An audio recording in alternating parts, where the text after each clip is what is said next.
Hello and welcome to the Illinois School of Professional Psychology. My name is Dr. Tina Simmons and I run the enrollment process for our PsyD program. This is our program overview webinar. This should take around an hour, maybe a little bit more, and I will have timestamps listed down below. So who are we? We are the Illinois School of Professional Psychology and we offer an APA accredited PsyD program. We were founded in 1976 and we're one of the oldest PsyD programs in the country. The Practitioner-Scholar model is what we operate from, which is a model that prepares students to practice psychological assessment, psychotherapy, clinical supervision, and consultation. And our program includes experiential learning, personal reflection, supervised training experiences, more didactic lecture style, with the ultimate goal of our students becoming licensed psychologists. We again were founded in 1976 and initially earned accreditation in 1985. And we again are among the oldest PsyD programs in the country. In 2019 is when we came to National Louis University. So our full name is the Illinois School of Professional Psychology at National Louis University, also known as ISPP. When you're applying to us in your personal statement, you want to make sure to refer to our whole name, not just National Louis. You can call us ISPP or that full name. We are located in Chicago, Illinois, right off Michigan Avenue, right across from Millennium Park at 18 South Michigan Avenue. We also have a location at 122 South Michigan Avenue. They're right down the street from each other, and students have access to both. In our PsyD program, we have about 1,800 alumna that are worldwide.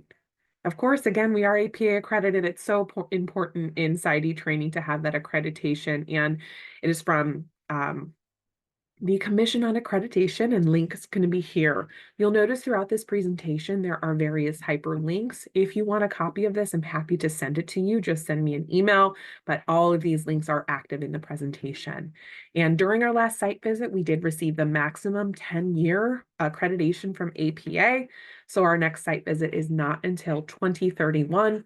This doesn't mean we're good to go and don't have to do anything. Of course, every year APA is checking in and we have to report certain data back to them about our student performance, but it's good to know that our accreditation hopefully will be good until you are graduated if you're watching this as an interested applicant. We were actually initially founded again in 1976, and the whole PsyD endeavor was founded by professionals who really called for a training degree that emphasized practical training over the more research-oriented and academic approach of a PhD training. And today we, of course, still build on that tradition in the field of professional psychology. Our students are going to be able to sit for licensure as health service psychologists, aka clinical psychologists. The program, though, don't say you don't like research and that's why you're pursuing a PsyD. Of course, we're still grounded in theory and research, but we also want to take that information and apply it to working with clients. So instead of an abundance of research courses, you're going to take a lot of courses centering on theory and centering on application of psychology. And one of the things that I think our students really enjoy about our PsyD program is the faculty relationship. We have 9 faculty currently that are all core full-time and about 150 students total, to give you an idea. And it really is this more of a mentorship model where our students are feeling supported by faculty. I've heard them say it's a challenging program and they will task you, they will challenge you a lot, but we also give you the tools to sort of help understand things and support you throughout that. If we accept you, want you as a part of our community. We want to see you at graduation, and I really mean that. And I think the ISP community is very strong, and we continue to evolve. We do have the PsyD in clinical psychology. Within that, there are several concentrations.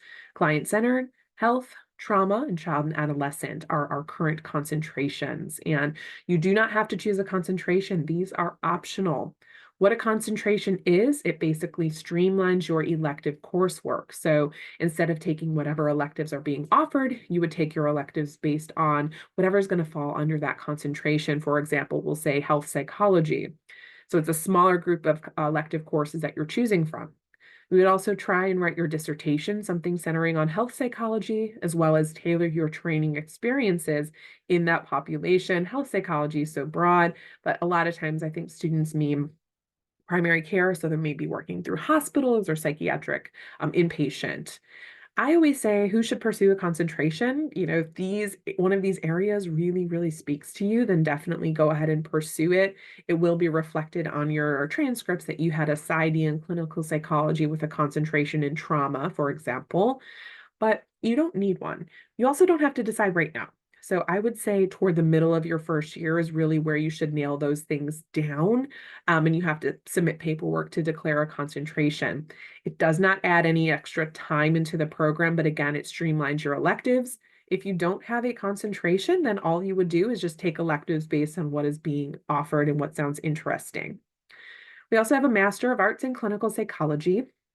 That's not a freestanding degree, so you wouldn't be able to come into the program pursuing that outright, but it is embedded in our PsyD program. You earn your Master of Arts in Clinical Psychology after your second year in the program.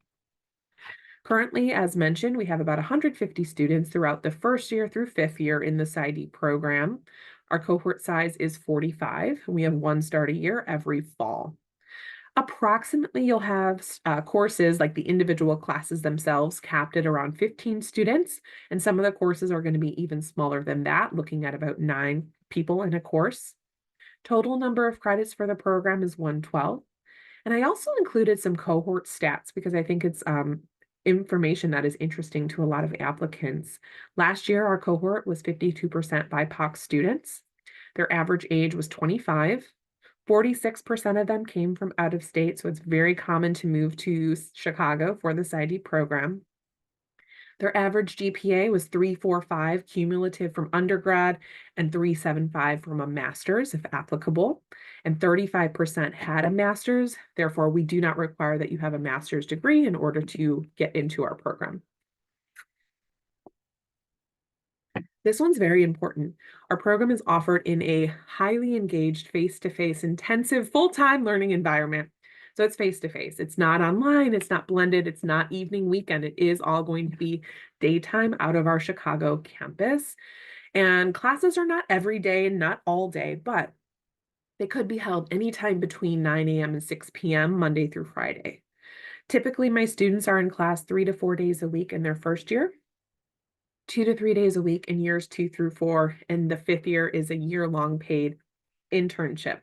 Internship can be anywhere in the country. Many students do move for internship, but of course, they're also welcome to stay in Chicago if they have ties to the area. We have students that get placed in Chicago every year.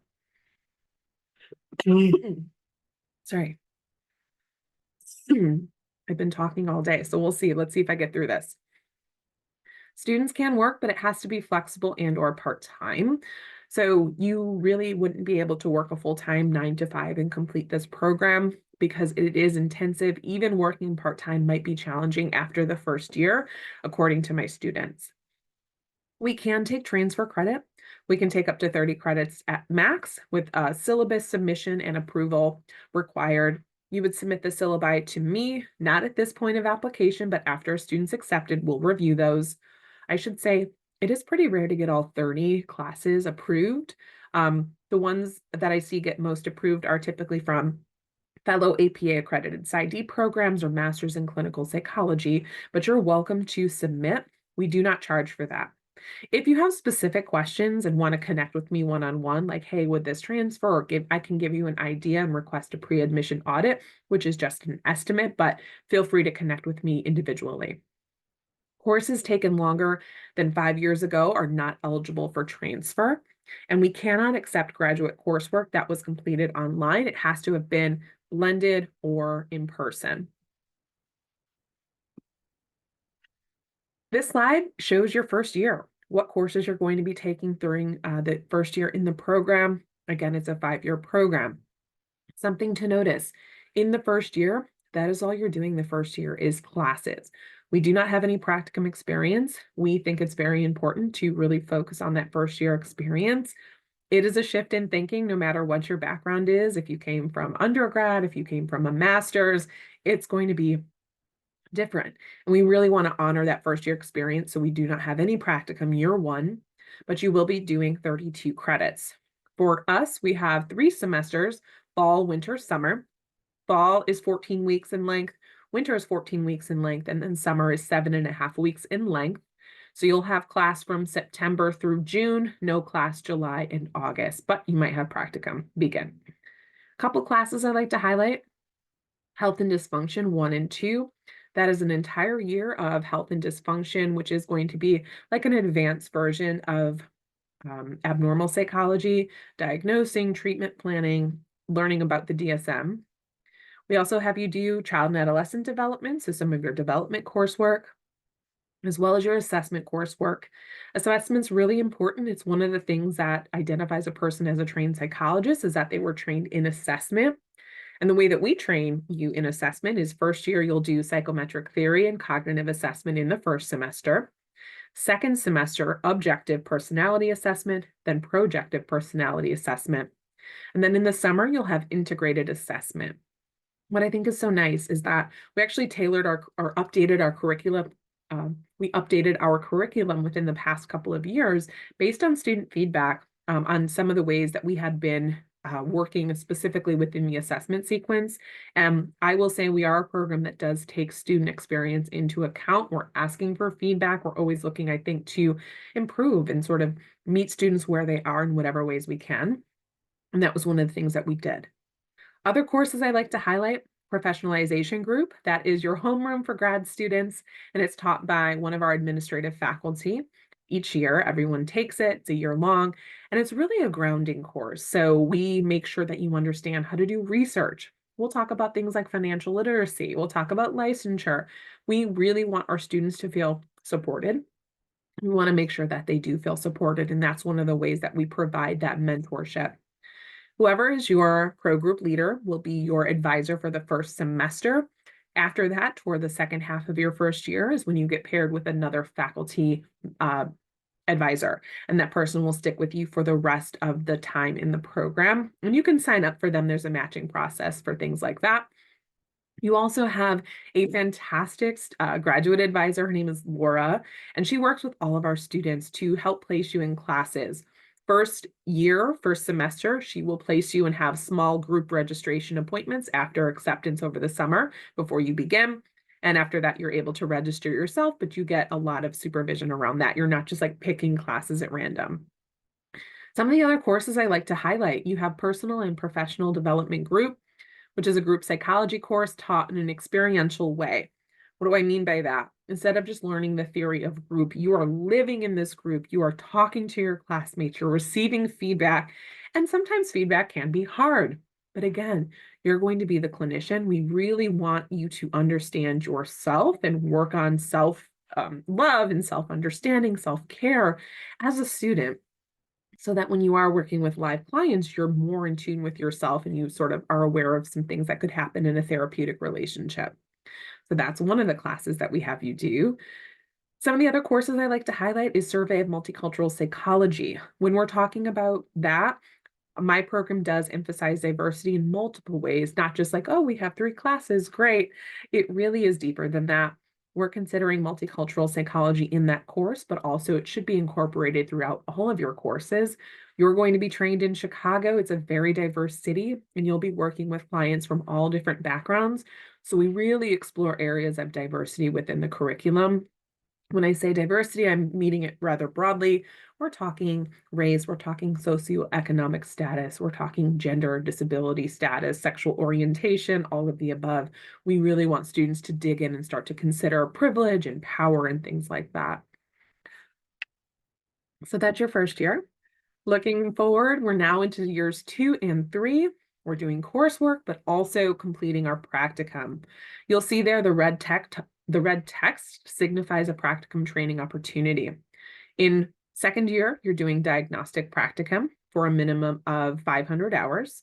That's a minimum. A lot of students are doing more than that. And you will also have a seminar that goes along with your practicum. So it's not like we're just saying, hey, good luck, see you on the flip side. Hopefully you do well in practicum. We're having you do things like recordings, we're unpacking ethical concerns or ethical considerations, really helping you develop your skills as a psychologist in training. You'll also see one of the classes you take in year 2 is person-centered theory. That's important to know, is that we do not just have one theory course that everybody must be like, oh, everyone must be CBT.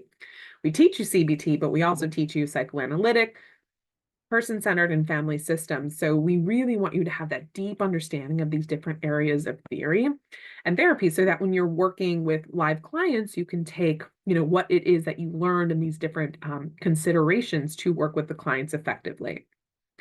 Something else you'll do is, of course, begin your research courses. Again, we're a PsyD program. We do have a dissertation requirement, and you'll start that research coursework in year 2, starting with statistics. You also have a research methods course and a research elective. Then starting in the 3rd year is when you begin your dissertation proposal. Dissertation should take about 4 semesters to complete. Hopefully you're done with dissertation before you go off on internship. Often that does not happen though. But we work with you in the fall of your first, in your 3rd year to get your proposal done. So you're developing these original research questions, and whoever is your professor for PsyD 849, they will be your dissertation chair. They will help you guide your research. They will help you along the way and sort of understand, okay, is this something that can be doable within the 5-year program?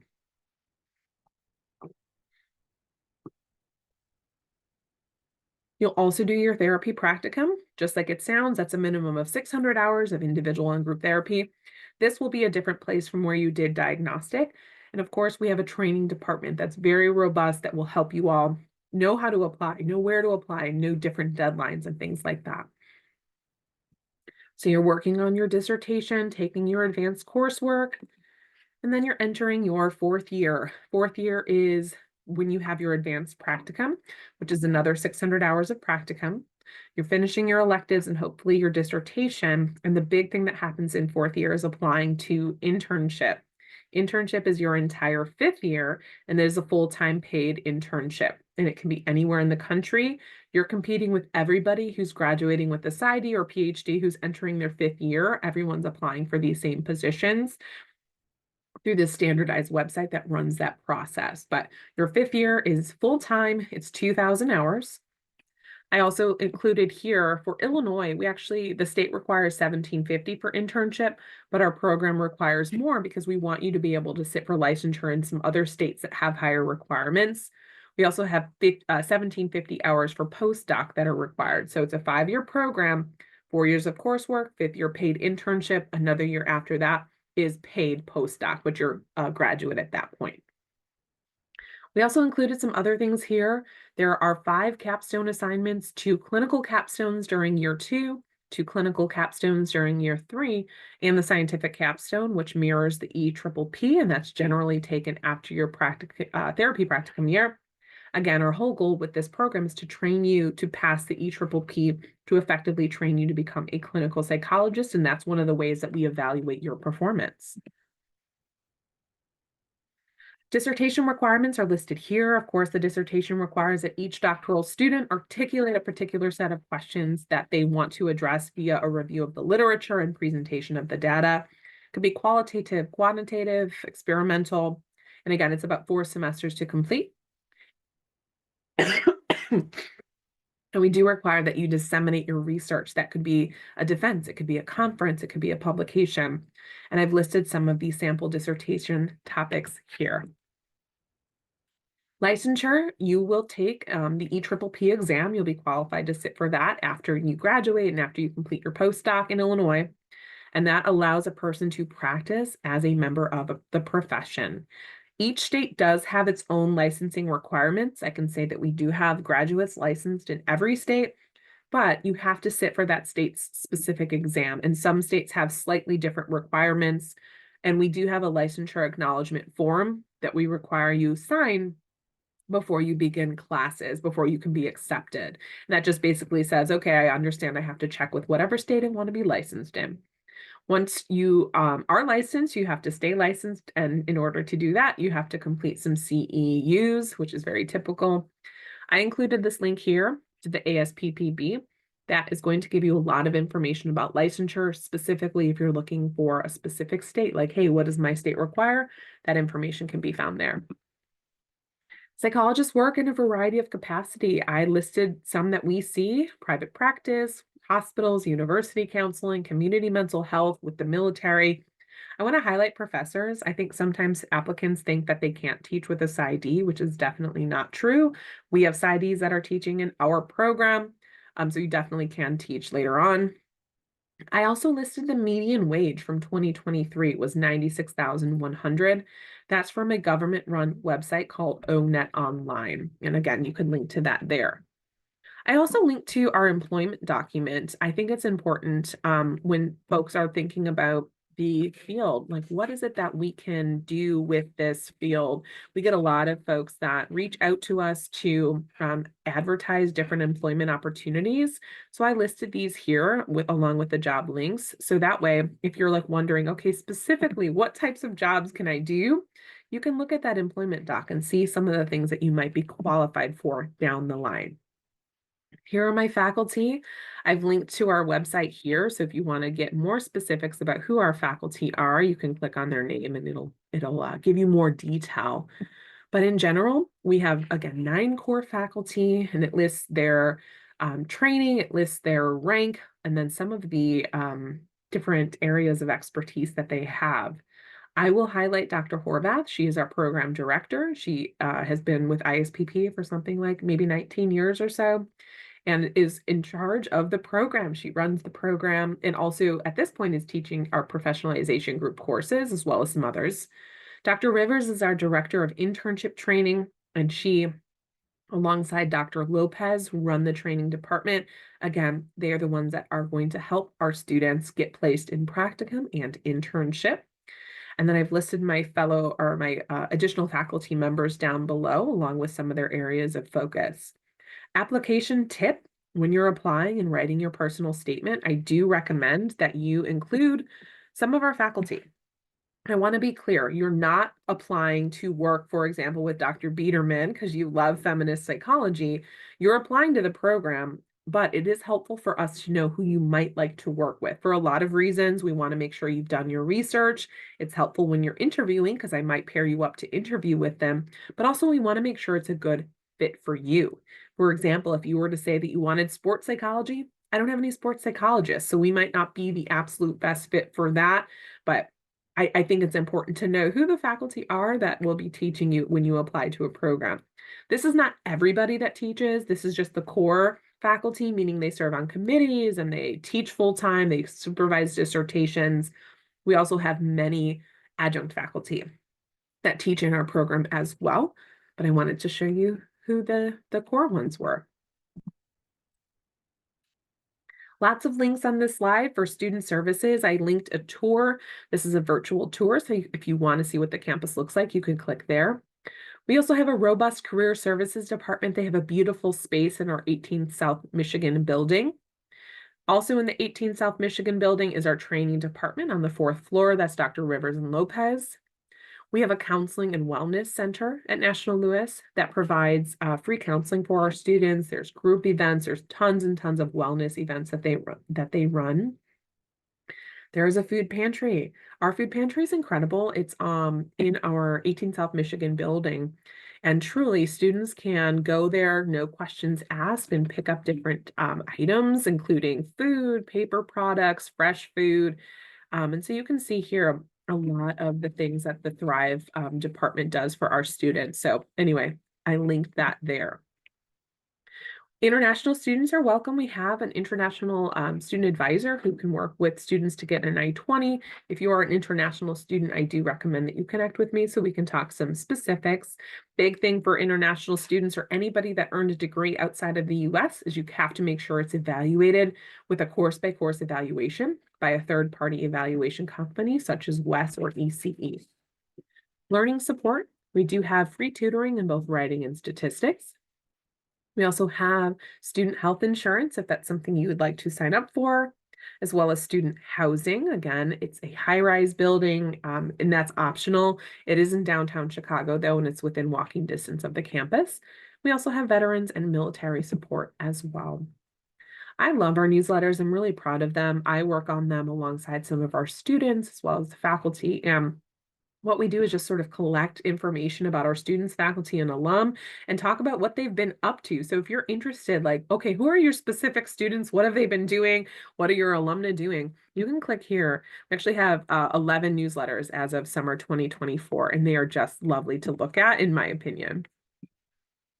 Let's talk tuition and funding. Okay, it is $11.62 a credit for our PsyD program. It's 112 credits total. I always tell students with tuition and fees, estimate about $140,000 for the entire degree, not just the first year, but over the course of your 5 years. Fees are $175 a semester. There's 3 semesters a year. Tavera is what you use to apply for practicum and keep track of some of your training experiences. That's $215 one time. We also have some optional fees such as a U-Pass, which is an unlimited train ticket through the CTA in Chicago, which is $120 a semester currently. Optional health insurance is $2,668 a year, and that again could change annually. Financial aid's available to those who qualify. You figure out if you qualify by filling out your FAFSA.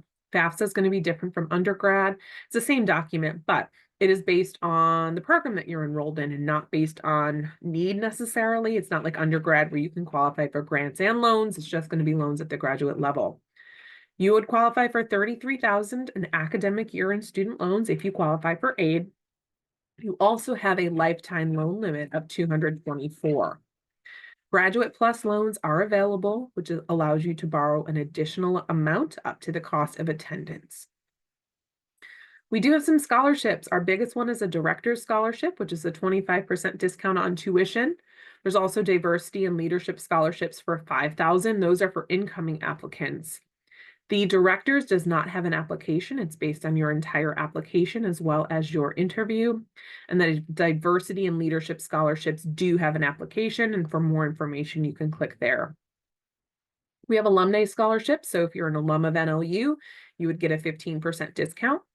Same thing with Community Heroes. If you're military, you're law enforcement, Community Heroes receive 15% discount as well. There are some donor-funded scholarships that you can apply for once you're enrolled as a student or even coming in as a student that are smaller, but there are a lot of them. And of course, there's outside scholarships too, which I've linked to. We have some fellowships, including a Clave Fellowship. And the Clave Fellowship is specifically for students of color. It's designed to develop and support Latinx and BIPOC doctoral students. And it looks like that we have 9. And it depends on funding each year, but we have had some of our PsyD students receive it in the past. My students do often TA and or work study, and you can work up to 20 hours a week in either one of those positions. Of course, in order to TA, you have to have taken the course and done well in it, but many of my students are earning a paycheck doing that. I've also included links to some loan repayment options, including the National Health Services Corp and public service loan forgiveness programs, just for your information. Lucky for you, I'm not your financial aid advisor. We do have a dedicated student finance specialist who works with our PsyD students. He's very, very knowledgeable and makes what can be a daunting process seem very simple. You can use FAFSA. Of course, you can also, if you are able to, sign up for a payment plan and make payments that way. But this is, I think, everything you need to know about tuition. And again, for the $11.62 and about $140, that includes your PsyD as well as a master's degree in clinical psychology. Let's talk about some of the requirements. How do you apply? How to get in? And the required foundation courses, we require 5 or 15 credits for this, and they have to be undergrad. They could be grad, but typically they're undergrad. You need Intro to Psych, Abnormal Psychology, Statistics or Research Methods, and then 2 additional courses in psychology of any kind. All of these have to be done with a grade of B or better. These can be completed online or as a part of your undergrad or grad programs. You do not need to have them all before you apply, but they need to be on file before you start the program. And there's also some stipulations listed here.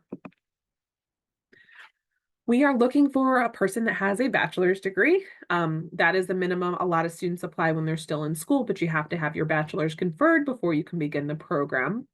Have an undergrad GPA of at least 3.0 or 3.25 from a master's program if applicable. My students are applying through what's called PSYCAS. It's kind of like a common application for graduate programs in psychology. There's a $75 application fee through PSYCAS. I have also linked some fee waiver information. Personal statement should be about 2 to 4 pages that really outline why clinical psychology, previous experience, what you're doing now, and how this degree would help you. I'm going to get into some application tips here in a moment once I'm done with this slide. We need a resume, 3 letters of recommendation, including at least one from a faculty member, and then official transcripts from all schools attended. You're welcome to submit your GREs, but those are not required. Our application opens typically the first week in September every year. Priority deadline is November 5th. General deadline is January 5th. And interview days will be held in early 2025 by invitation. The way that we do our interview days, they are via Zoom. Typically, there's 2 components. There is the interview component, which is with a faculty member and another member of the ISPP community, be it an adjunct, be it a current student or another faculty member. And then you have the programmatic information. That will be with the program director or the training department and some of my current students. My current students are very, very involved in the application process for a lot of reasons, but it really is a community, and we want to make sure that we're finding the best fit for students. Both on our end, we want to make sure our students will graduate, but on your end, we want to make sure that we can meet your needs. And there's going to be, when I say student panel, I mean it's a little bit of a small group interview as well. So what does the timing look like? Say like you apply by the priority deadline of November 5th. I would say give me about 2 weeks to hear back about an interview invite.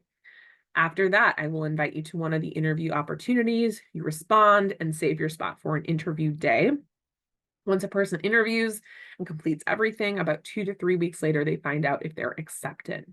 If you're accepted, it's a $200 tuition deposit to reserve your spot in the program. And that's going to be due by April 15th.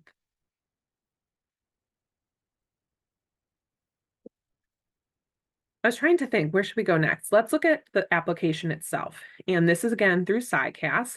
This is just my application. We may not be able to see everything because the application is currently closed. When I'm recording this, it opens tomorrow, but you will see this. And PsyCAS has over 100 participating programs. First thing you're going to want to do is look for us. Currently, you can't see us because we're not open yet, but look for the Illinois School of Professional Psychology at National Louis University. You'll see me. When you hit add program, then you'll be able to apply for us. There's 4 sections of PsyCAS. And by the way, too, if we connect one-on-one, I will send all of this to you via email, but I wanted to say it as well. You complete your personal information, including a release statement. I recommend including or indicating that you allow us to see you and see your contact information before you submit. That way I know you're coming through and it makes things easier for us. You have to fill out your biographic information, contact, citizenship, race and ethnicity, and then the other information, sort of military status and just other indicators here. And then fee waiver acknowledgement. It tells you about that fee waivers are available. This is going to be shared with every program. So keep that in mind. Academic history, this is a big one. So what you're going to do here is list all of your colleges that you attended. So let's assume that you went to National Louis University for your undergrad. You went to the Illinois campus. Yes, you obtained your degree. Degree was awarded, and it'll ask you some specifics about that. I'm just going to quickly go through and sort of randomly pick these things just because of time. And it will ask you to enter in all of your semesters and all of your grades. Yes, you need to do this. I know it can be tedious, but what this does is it allows PsyCAS to match up your transcripts. It also calculates your GPA through PsyCAS. So we do ask that you complete this. Basically, you're going to list, okay, if you started in fall and you started in September, we'll say 2016, and then your last semester, we'll say winter of 2020. And what it's going to do then is have you add in your specifics. You also can send your transcripts in through the application platform directly. If you went to more, so that was, I'm listing my colleges. Okay, sorry. I'm listing the colleges that I went to. Now over here is where we do transcript entry. That's what I was looking for. So here's where you'll go. All right, start by adding a semester. I have to say they are so helpful. This platform is wonderful. So again, even though it takes a bit of time, you'll want to have your unofficial transcripts handy when you're filling this out. Do not guess, but you're filling this in, and it'll guide you and ask you specific questions. It also has a video if you need help with transcript entry. And down here is Cass or Cassie. This is your virtual assistant, and it's actually super helpful. We find I don't field a ton of questions from people trying to work on PsyCAS because PsyCAS makes it so easy to apply through their platform. But anyway, I digress. List your colleges, enter in your transcript, standardized test. You can hit I'm not adding any if you don't need to or want to. Also, supporting information. This is where you're going to request your letters of recommendation, also known as evaluation. We require a minimum of 3. You may enter a maximum of 5. And what we're looking for is going to be your people here. Okay, so people always ask me, Tina, who should I ask for letters of recommendation? I always say, ask those individuals that know you the best. Who is going to write you the strongest letter of recommendation? PsyCAS requires both a form as well as a letter. And I would say number 1, people that you've had for class as a professor, especially if they're psychology professors, that's going to be great. If you have experience in the field, you should be looking for supervisors to write you letters. Then if you had faculty members that you had for research or other opportunities, or faculty that you had outside of psychology, those should be the people you're looking for. If you're employed, you can definitely, submit those from your employer. Stay away from your own therapist, stay away from family members. That's not going to be very helpful. Right now, I'm not able to submit their information because it's closed. However, you need their email address. You can select deadlines, so make whatever deadline you feel comfortable with. And as soon as you hit save, though, know that they will get an email from WebAdmit. So make sure you've gotten their permission first. Ask them if they'll write you a favorable letter of recommendation. If they agree to it, then you can add them there. Once you enter them, you can see that it's requested, if they've accepted the request, and if it's completed. Once you've completed that request, you can't make changes to it. So that's evaluations, AKA letters of recommendation. Some people have been out of school for a long time, and they apply a comparatively long time. So if you don't have faculty letters of recommendation, that's okay. We can definitely still take your application. We could connect one-on-one about who might be the strongest letter writers, but I can tell you, my faculty, we really, really appreciate faculty letters of recommendation. You can also enter in your experiences. So this would be any professional experiences that you had, jobs, etc. Enter in achievements. Maybe you held an office, or maybe, you had, you received Dean's List. If you're licensed, you can list that there, or if you have other certifications, same thing with any fellowships. If you don't have anything to add here, that's okay. We do require a resume, and oftentimes a lot of that stuff is going to be included on your resume. So that is part 3, the supporting information. Finally, program materials. These are going to be different from every school that you apply for. So say like you're selecting 3 different schools, they'd all be listed here. Right now, it looks like I still can select my school. I am the one that sort of controls all of this. So all of this information, this recording right now will be linked here, so you can get some more information about us. There's some questions that we require you answer. If you have a concentration, if you have statistical information like how you heard about us. Most important is going to be documents. This is where you submit your personal statement and resume.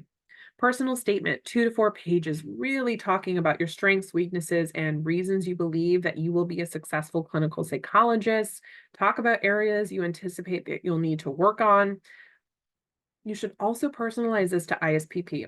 Why have you chosen to apply to us specifically? Is it a faculty member? Is it a location? Is it our concentration, history, etc.? Include that in your statement. It is a personal/professional statement, though, so I do want to emphasize, if you want to get a little personal about it, maybe you have a personal connection to the area you want to study, it is okay to share in a boundaried way. CV resume is pretty standard. If there is anything that focuses on psychology, include that. Extracurricular, volunteer projects, all of those things should be included on your CV. Oh, something else to include in your personal statement. If you had a low semester, or maybe you dropped out of one school, enrolled in another, you'll want to address that in your personal statement, either as an addendum or as a part of your personal statement. If your GPA is on the lower end, you'll want to address that too. My faculty will see it in your transcripts. It's always better if you address things up front. Also, it requires that you enter in your prerequisites for our school. You have to have your coursework entered in order to do that, but it just basically outlines and confirms you have the prerequisites. Again, if you do not have them at time of application, that's okay. You just need to have them on file before you begin the program. So that is it. I say that's it.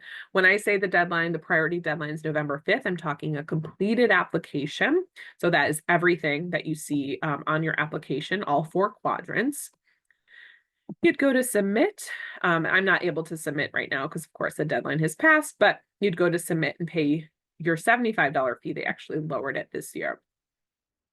Once you apply, what happens next? Basically, everything will come to me. I will welcome you to email me and say, hey, Tina, my application is completed. Feel free to connect with me one-on-one. I will say the most successful applicants often take the time to connect with me one-on-one. So here are some links, my email, phone number, and if you want to set up an appointment to talk to me or even email me and introduce yourself, I always welcome those connections. Again, I've been doing this now for over 15 years, which is kind of crazy, but I've been here a while. I know a lot about PsyD admission, so I am more than happy to connect with you one-on-one. I can't think of anything else that I want to add, but please feel free to connect with me. Thank you for looking at ISPP, and I look forward to your application.